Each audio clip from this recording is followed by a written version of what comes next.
Another busy day po. Good morning.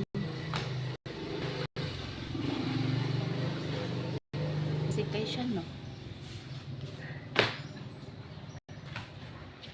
Ayaw nyo siya kuha na kay vacation. Para.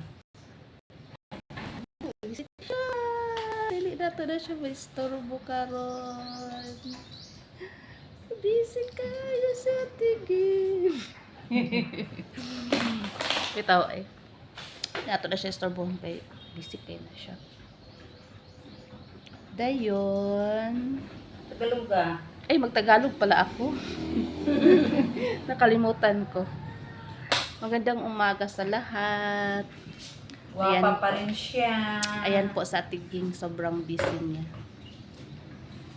May i-prepare na mga bidding documents. Sa project.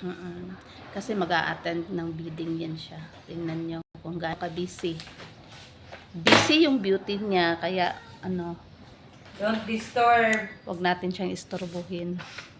Baka mapagalitan ako niyan.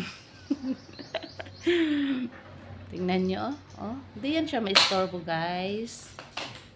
Kami disqualified tayo. Baka ma-disqualified yung kasi hindi maayos-ayos yung pag-prepare ng mga bidding documents. Kaya ako mag-work na din.